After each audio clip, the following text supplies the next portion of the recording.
ये judicial complex हमला case में इमरान खान साहब को गिरफ्तार करने का बरमला इजहार कर रहे थे आज अपनी प्रेस कॉन्फ्रेंस में, आपने सुना भी होगा। देखिए, अदारों पे हमला करना मैं समझता हूँ एक बहुत गलत बात है। अगर आपका ये इंस्टीट्यूशन कमज़ोर होगा तो आपकी स्टेट कमज़ोर होगी। तो और मैं as president supreme court bar हम लोग आइन और रूल ऑफ लॉ के साथ खड़े हैं और अपनी अदलिया के साथ खड़े हैं। अच्छा आबिद ज़ुबैरी साहब, सुप्रीम कोर्ट फैसले पर बात यकीनी तौर पे आगे जाके मैं करती हूँ, मगर जो वज़ीर दाखिला राना सनाउल्लाह साहब हैं ये जुडिशल कॉम्प्लेक्स हमला केस में इमरान खान साहब को गिरफ्तार करने का बरमला इजहार कर रहे थे आज अपनी प्रेस कॉन्फ्रेंस में, आपने सुना भी होगा। लेकिन क्या उन्हें खुद अपनी पार्टी की जो नायब सदर हैं, जिस तरह वो हमले कर रही हैं अदालतों पर, अदलिया मुखालिफ, जजेस मुखालिफ हमलों पर, राना साहब को नजरसानी करने की ज़रूरत नहीं है? बिस्मिल्लाहिर्रहमानिर्रहीम, बहुत शुक्रिया।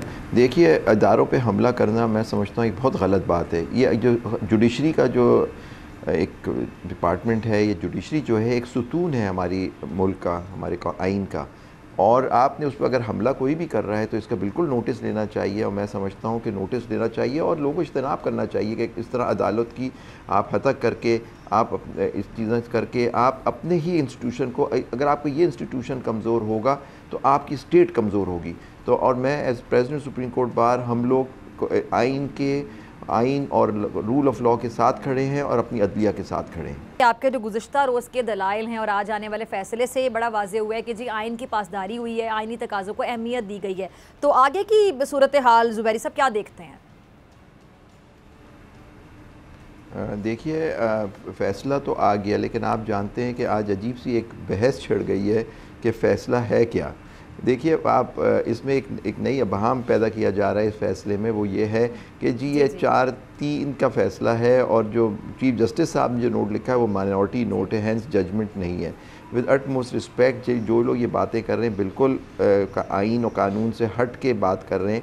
देखिए, अगर आपको याद होगा कि 23/2 को एक ऑर्डर आया, उनमें 4 जो जजेस थे, उन बेंच थी 9 जजों की, उन्होंने अपने एक नोट्स लिखे कि क्यों कुछ दो मौजूद जज साहिबान ने लिखा कि इस पे सुओ मोटो ये प्रोसीडिंग्स होनी ही नहीं चाहिए। और उन्होंने कहा ये दो और मौजूद जज ने उन्होंने भी अपना नोट लिखा। लेकिन आप देखेंगे कि जो 27 तारीख का जो ऑर्डर आया, ऑर्डर ऑफ द कोर्ट, उसमें लिखा हुआ था कि बेंच ऑर्डर ये था कि बेंच विल बी रिकॉन्स्टिट्यूटेड, यानी वो 9 बेंच ख़त्म हो गई, बेंच नई बेंच आ गई, जिसमें से वो 2 मौजूद जज साहिबान थे जिन्होंने अपना नोट लिखा था 23 तारीख का, वो भी उस बेंच, ये 5 मेंबर बेंच बन गई, उसका हिस्सा रहे।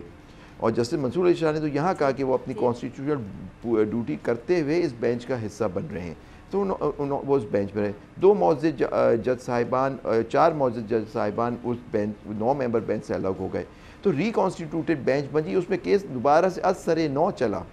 जब नया केस हुआ, आर्ग्यूमेंट्स हुए, उसके बाद ये शॉर्ट ऑर्डर आज कोर्ट ने दिया। और उस ऑर्डर में शुरू इससे होता है कि 3-2 से ये फैसला होता है। 2 मौजूद जज साहिब ने डिसेंट किया है, और आप देखें एंड में वो 5 के 5 जज उस ऑर्डर को साइन करते हैं और उन्होंने लिखते हैं कि जी हमने ये नोट, हम एक जज साहब, मौजूद जज साहब कहते हैं कि मैं एक अपना एडिशनल नोट दे रहा हूँ, एडिशनल ऑर्डर कर रहा हूँ। एक दूसरे जज साहब लिखते हैं कि मैं एडिशनल एक नोट लिखूँगा। फिर आप देखें उसमें जो 2 मौजूद डिसेंटिंग जजेस हैं, उन्होंने अपना एक नोट लिखा और कहा ये पटिशन तो इशू मोटो मेंटेनेबल नहीं था और वो ये डिसमिस किया जाता है। और जो बात ऑर्डर उन 2 मौजूद जज साहिबान ने किया था 23 तारीख को, हम उससे एग्री करते हैं। लेकिन मैं आपसे अर्ज़ करता हूँ कि ये वो जो नोट था वो इस हेयरिंग का और इस बेंच के ऑर्डर नहीं था। तो यहाँ 3-2 की मेजॉरिटी से ये फैसला हुआ, और जो फैसला मेजॉरिटी से होता है वो बाइंडिंग होता है। और ये अगर ये स्टैंड ले रहे हैं कि वो फैसला, वो जो 2 नोट था इस फैसले का हिस्सा हो गए, और उन 2 जज साहिबान ने केस सुना नहीं, उनके एक व्यू था कि ये पटिशन मेंटेनेबल नहीं है, और बग़ैर सुने उस पर फैसला वो नोट का इसका हिस्सा बन के वो ऑर्डर मेजॉरिटी का हो गया। विद अटमोस्ट रिस्पेक्ट, ये बिल्कुल आइन और कानून और जो रूल्स हैं उसके मजाक होगा। ये बिल्कुल इस पर नहीं। जो ऑर्डर आया है वो हम सब पाबंद हैं उसके अमल करने के लिए। ऑर्डर में कोर्ट ने क्लियरली कह दिया है कि जहाँ तक खैबर पख्तूनख्वा की असेंबली का ताल्लुक़ है, वहाँ गवर्नर के आइनी ड्यूटी थी, आइनी वो ड्यूटी थी कि वो तारीख़ देते और उसमें केयर टेकर कैबिनेट बनाते 105(3) के तहत।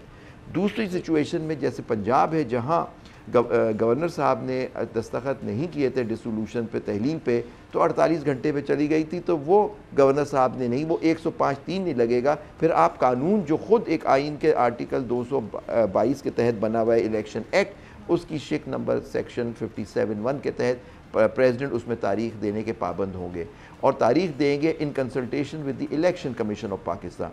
फिर एक इशू आया कोर्ट के सामने कि जी अब वो जो प्रोसेस दिया हुआ है सेक्शन 57 इलेक्शन का पूरा प्रोसेस, वो उसका इतना टाइम ही नहीं है कि वो 9 अप्रैल तक पूरा हो जाए। तो उन्होंने कहा कि ये मुशावरत होगी सदर साहब की और इलेक्शन कमीशन ऑफ पाकिस्तान को, अगर वो तारीख रहते हुए बढ़ाना चाहें तो वो बढ़ा सकते हैं। लेकिन उन्होंने एक बात कह दी कि 90 दिन का मतलब होता है 90 दिन। आप देखिए कुछ केसों में बाज़ ये 90 दिन का पीरियड एक्सटेंड हुआ था। पहली बात आप देखें जब 88 में हुआ तो उसमें क्योंकि जुनैद साहब की गवर्नमेंट जब डिसमिस की थी, उसके बाद ख़ुद लोग जो थे जो एग्रीड पार्टी थे वो देर से कोर्ट आए, और जब केस फाइल हुआ वो हाजी सैफुल्ला साहब लाहौर हाई कोर्ट में हुआ, उससे पटिशन आई सुप्रीम कोर्ट में जो हाजी सैफुल्ला के केस से मशहूर है 89 सुप्रीम कोर्ट। उसके अंदर क्लियर कोर्ट ने कहा कि 90 डेज़ के पीरियड में होने चाहिए, क्योंकि यहाँ देर हो गई थी कुछ नहीं, और इलेक्शन पूरी कौम इलेक्शन के लिए तैयार है, हम इस पर रिट इशू नहीं करेंगे। लेकिन बाद में एक जज साहब जस्टिस नसीम हसन शाह उसी बेंच के मेंबर थे, उन्होंने कहा, और रिवाइव नहीं की गई जुनैद साहब की हुकूमत की, उन्होंने कहा जी अब कौम इलेक्शन के तैयार है। बाद में उन्होंने कहा कि जो हम जब इस नतीजे पे ही कोर्ट पहुंच चुकी थी कि जुनैद साहब मरहूम की गवर्नमेंट गलत डिसमिस हुई, तो हमें रिवाइव करना चाहिए था, वो भी हमारी कानून का हिस्सा है वो जजमेंट्स।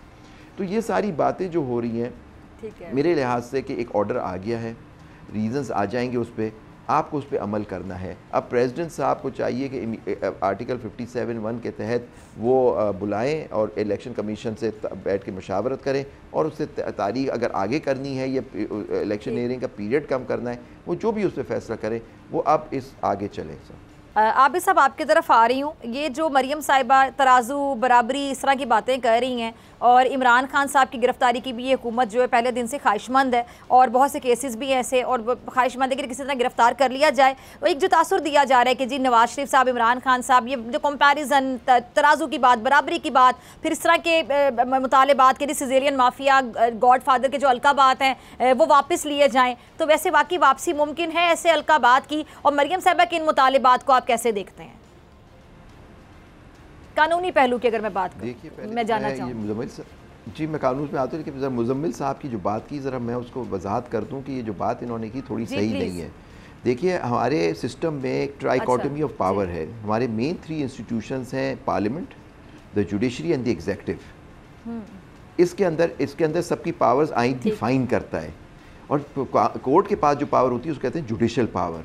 जो अभी आपने फरमाया कि आइन कानून बना के चीफ जस्टिस साहब की पावर को आप चेंज कर दें, का वो नहीं कर सकते। You can not take away the power of the chief justice और द जजेस ऑफ द कोर्ट। ये बिल्कुल उनकी जो कानून आइनी वो जो उनकी अख्तियारात हैं उसके अंदर ये होगा। तो प्लीज़ ये चीज़ नहीं हो सकती और नामुमकिन है।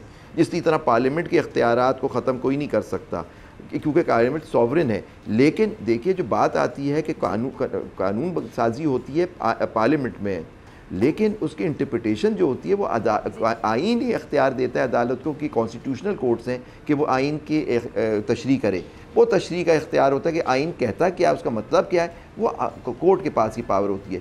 बेंच कॉन्स्टिट्यूशन ये करना, ये चीफ जस्टिस की पावर होती है। जो भी आता है उनकी पावर होती है। उसमें अगर आप चीफ जस्टिस को कमज़ोर करके आप कोर्ट को कमज़ोर करेंगे, मेरा व्यू ये है। हाँ, आपके अंदर डिफरेंसेस होते हैं या आपके कोई इख्तिलाफात होते हैं, वो मैं समझता हूँ कि हर इंस्टीट्यूशन में होते हैं, उनको बैठ के उसको तय कर लेना चाहिए।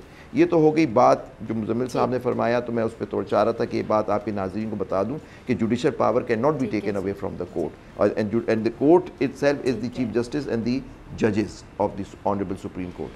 तो देखिए अब जो बात आपने कही कि वो ये जो फैसले आ जाते हैं उसमें से वर्ड्स हज़फ तो नहीं होते, उनमें आप रिव्यू डालेंगे जी, उसको आप एक्सपंज कर दें उनको, तो उसी तरह हो सकता है। लेकिन देखिए आपके हक़ में जो फैसला आता है तो सब ठीक होता है। यही जज इसमें ज़्यादातर जजेस जिन पे ऑब्जेक्शन किया गया, जब उन मोअज़्ज़िज़ जजों ने बैठ के वो जो नो कॉन्फिडेंस पे जजमेंट दी, तो इन लोगों ने बड़ी तारीफ़ की, जो जिनको उनसे फ़ायदा हुआ। वो एक हुकूमत चली गई, उसके नतीजे में दूसरी हुकूमत आ गई। लेकिन अब जब फैसला उनके इंटरप्रिटेशन में ख़िलाफ़ आता है तो आप कहते हैं कि जी एक जुडिशरी सही काम नहीं कर रही है, जुडिशरी सही इंसाफ नहीं कर रही। मैं समझता हूँ ये चीज़, और वो भी सीनियर पॉलिटिशियन से और जो लोग मैटर करते हैं हमारी सियासत में, उनसे ये बातें करना अच्छी बात नहीं होगी। आप अदालत को अगर कमज़ोर करेंगे तो कल आपको भी इसी अदालत की ज़रूरत पड़ सकती है, जहां आपको, अगर आपके साथ कोई जुल्म या ज़्यादती हो तो आपको भी जाना पड़ेगा। अगर ये कमज़ोर होगी अदालत तो बताइए इंसाफ हमें और आपको कहाँ से मिलेगा।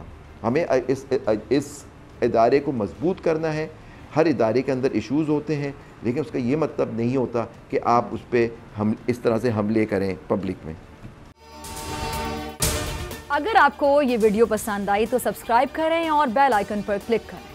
इम्पोर्टेड हुकूमत और उनकी हवारियों की अदलिया के खिलाफ हर्जा सराई, मरियम नवाज की अदलिया और फाजिल जज साहिबान पर शदीद तनकीद। इस घिनौनी साजिश को बेनकाब करने पर बोल को एक दफा फिर नशरियात की बंदिश का सामना करना पड़ रहा है। बोल अदलिया की इज्जत के लिए खड़ा है और खड़ा रहेगा।